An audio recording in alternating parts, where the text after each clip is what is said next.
सबसे पहले तुम्हें ये समझना पड़ेगा कि एक बॉडी बिल्डर होना तुम्हें बहुत ज़्यादा हेल्प कर सकता है स्ट्रीट फाइट में। वो कैसे? देखो 98% सिनेरियो में तुम्हें एक फाइटर नहीं मिलते, एक ट्रेड फाइटर खासकर नहीं मिलने वाला एक स्ट्रीट फाइट सिनेरियो में।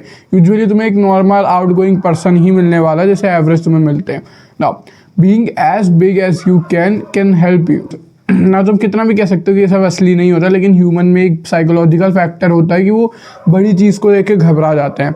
जैसे कि अगर तुम्हें मैं एक अपना देसी वाला 5-10 किलो का सूखा कुत्ता लाऊं तो तुम इसे देख के मैं भी ना डरूँ, लेकिन अगर वहीं पे मैं मान लो 60 किलो का रॉटवीलर या फिर 120 किलो का हिमालयन मैस्टिफ जितने के भी होते हैं वो ले आऊँ तो तुम्हें डर लगेगा। तो ये दोनों है तो कुत्ते ही, सेम स्पीशीज़ है ना, डॉग्स ही है, लेकिन उनकी ब्रीड अलग अलग है। तो एक बहुत बड़ा, बहुत हैवी, एक बहुत बेकार, मतलब बेकार तो नहीं बोलूँगा, खैर बहुत पतला है।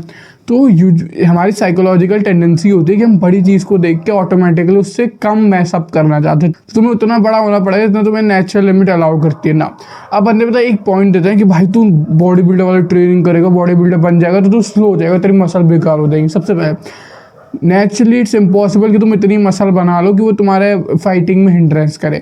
यूजुअली बॉडी बिल्डर वीक इसलिए होते हैं फाइटिंग में क्योंकि वो फाइटिंग के लिए ट्रेन नहीं करते। जब उन्हें तुम देखोगे पंच चलाते हुए तो वो जिस चीज़ के लिए उन्हें स्टैटिक लिफ्ट के लिए ट्रेन करा होता है उनके पंच भी स्टैटिक हो जाता है। उनके पंच और उनके फिजिक में कोई डायनामिक वाली बात नहीं रह जाती, जो कि बात सच है।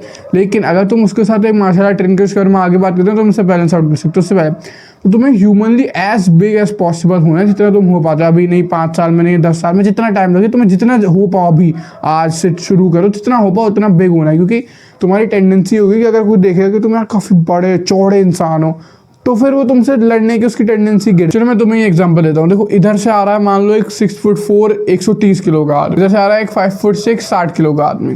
तुम्हें अंधाधुन एक को मारना है, ठीक है? दोनों से मान लो तुम्हें कंधे टकरा गए, तुम्हें एक को मारना है ना। किसको तुम मारोगे?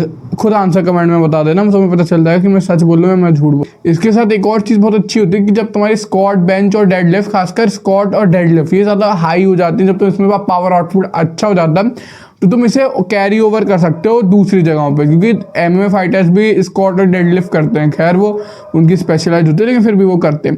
उसका ये होता है कि तुम उसका कैरी ओवर बहुत तगड़ा होता है। अगर तुम 120-130 kg स्क्वाट कर सकते हो आराम से कई रैप्स के लिए, तो 130 kg स्क्वाट अगर तुम 8 रैप के लिए कर सकते हो तो मैं स्ट्रीट फाइट में एक जो बंदा आ रहा है जो तुम्हें रोकने की कोशिश कर रहा है उसे हटा के धक्का देकर उसे फेंक के अपने ऊपर से भी वहाँ से रन कर सकते हो।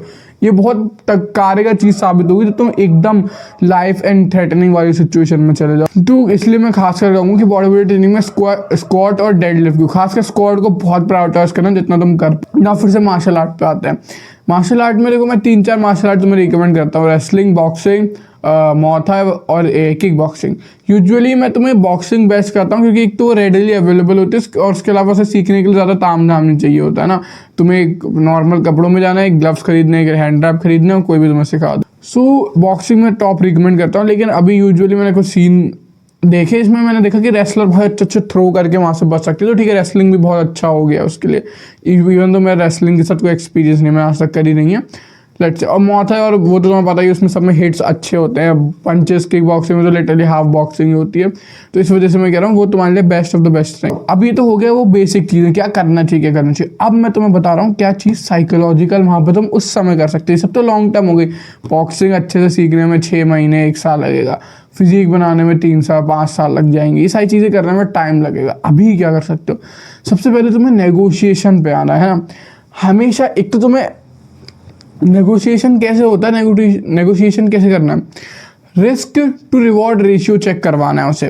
लेट से वो तुम्हें अगर कूट देगा, ठीक है, तो उसे रिवॉर्ड होगा कि उसे दिमाग में अच्छा लगेगा। मे बी वो किसी XYZ बंदे के सामने तुम्हें बेइज्जती करना चाहता हो, ठीक है, ये रिवॉर्ड है। रिस्क वहाँ पे तुम्हें उसे रिस्क फैक्टर दिखाना है। रिस्क फैक्टर ये होगा कि तुम रिटेलिएट करोगे, तुम उसका जबड़ा तोड़ सकते हो, तुम उस XYZ पर्सन के आगे उससे बुरा दिखा सकते हो, तुम उसकी इरिटेशन को, उसके फ्रस्ट्रेशन को मार के उसमें भर सकते हो। ये सारी चीज़ें अगर तुम बस वो रिस्क टू रिवॉर्ड फैक्टर तोलता है कि यार रिस्क तो बहुत हाई है, रिवॉर्ड है लेकिन रिस्क भी काफ़ी है, तो वहाँ पर फिर नेगोशिएटरी बात मतलब ख़त्म हो जाएगी वर्बल से।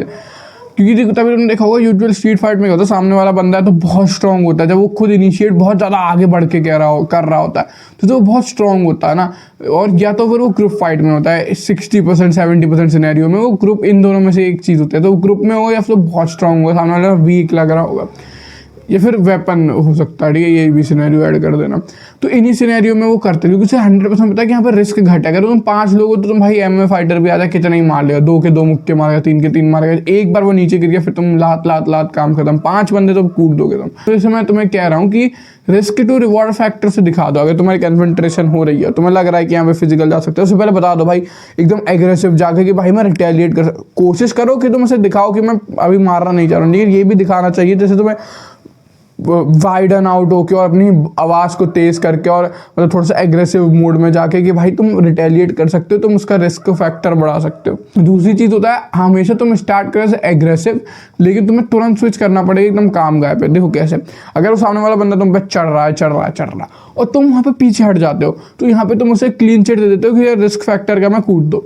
लेकिन अगर तुम शुरू एग्रेसिव गाय से करते हो, वो भी एग्रेसिव है, तो वहाँ पे थोड़ा सा रिस्क फैक्टर इंक्रीज हो जाता है। नाउ अब सीन क्या होता है, यहाँ पे बंदे पिटने के चांस रहते हैं, तो तुम सुन के जाने वाला पॉइंट, अगर तुमने रिस्क फैक्टर बढ़ाने के लिए तुम एग्रेसिव हुए हो, तो तुम्हें ये भी ध्यान रखना पड़ेगा कि ये रिस्क फैक्टर की वजह से यहाँ पे क्या कहते हैं तुम्हारे क्लैश के भी चांस बढ़ गए, तो उन्हें घटाने के लिए तुम्हें एकदम से काम होना पड़ेगा। कैसे, लेट्स से अगर तुम्हें लग रहा है तुम हाइपर हुए, वो हाइपर हुए, तुम हाइपर, वो हाइपर, और तुम्हें लग रहा है अब फिजिकल कन्फ्रंटेशन होने वाली, तुम जस्ट एक वो 99% वाले पॉइंट पे हो, वहाँ पे तुम एकदम से काम हो जाना है। ऐसे काम कैसे, लेट्स से तुम लड़ रहे हो, अब चल बे, तुम हाथ लगा लेगा क्या, मैं मारूं, अब तू चल पीछे हो जाए, फालतू में क्यों लड़ रहा है, तुम बोल रहे हो उससे क्या, अब चल तुझे पता है ये देख रहा है, ये हुआ एंड टू एंड। जब ये वाला सीन बैठ गया कि तुम्हें लग रहा है कि अब होगा, तो एकदम से चल ठीक है भाई लड़ लेते हैं, कोई दिक्कत नहीं है। अब तो ये मैं कोशिश कर रहा था कि तू ना लड़े, लेकिन अब तो लड़ नहीं आ रहा, चल ये रहा गेट, आजा गेट के बाहर चल के लड़ लेते हैं। तुम एकदम से काम हो जाना तुम्हें।